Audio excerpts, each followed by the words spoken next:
There is nothing more dangerous than a promise from a parent who has never kept one. Imagine growing up with a ghost for a father.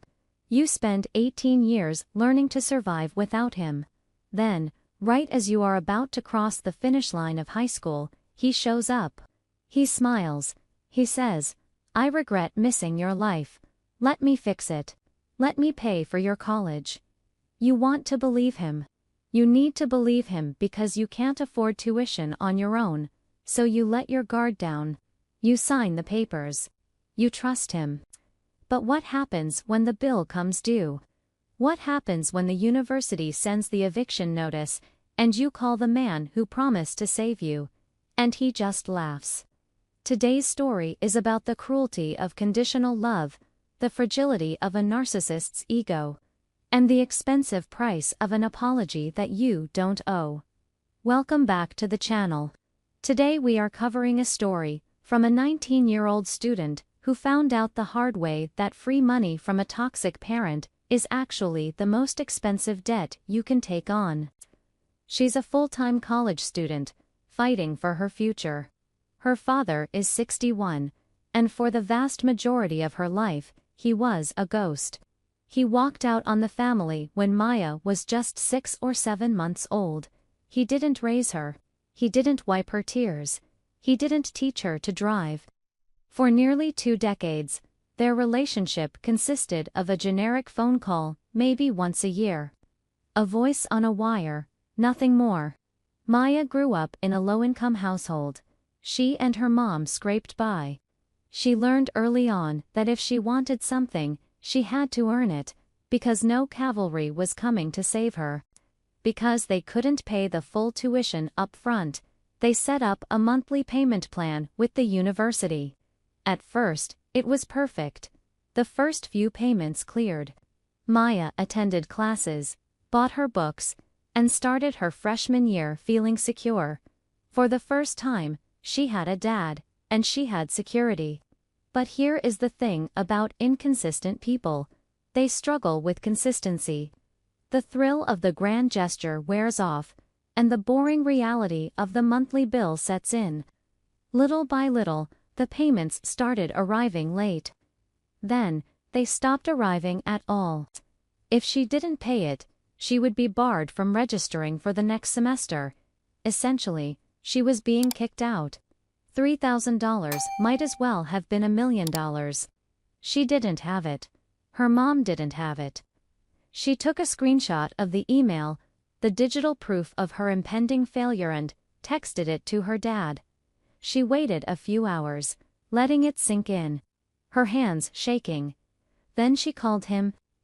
This phone call is the moment where the mask falls off completely. This is the moment you need to pay attention to. The audacity is breathtaking. He promised to pay. He set up the plan. He failed the payments. And now, watching his daughter dangle over the cliff, he asks her how she plans to fly. Maya snapped, and rightfully so. The fear turned into anger. She said, "I have no money. I can't do anything. You are the one who is supposed to send the money. You promised." She stated a fact. She held him accountable. And fragile men do not like being held accountable. His tone flipped instantly. The laughing stopped. He started shouting. He called her disrespectful. He told her she had no right to talk to him that way. And then, he hung up in her face. Maya sat there, stunned.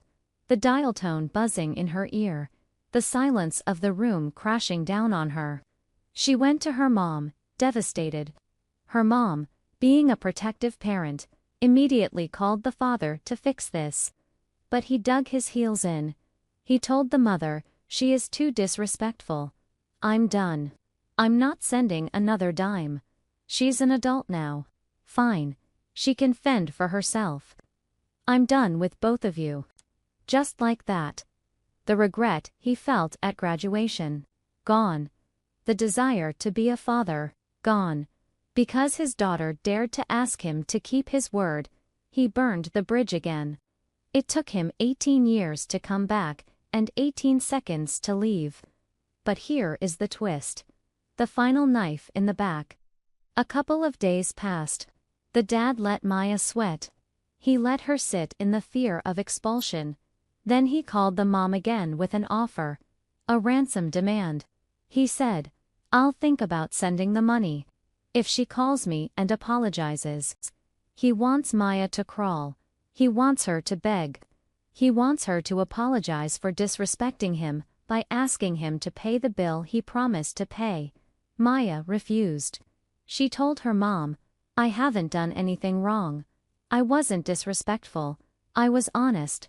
I haven't spoken to him since, and I'm not calling him to apologize for his failure." So now, she is at a stalemate. The tuition is due. The dad likely has the money, or claims he might, but he is holding it hostage in exchange for her dignity. Let's be very clear about what is happening here. This isn't about money. It never was.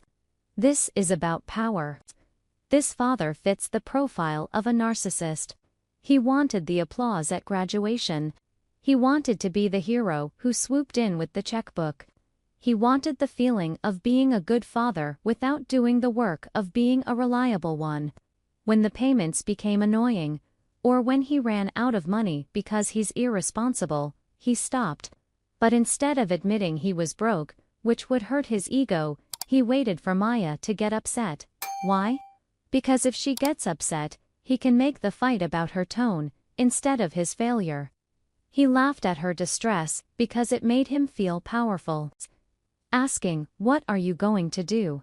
was a power trip.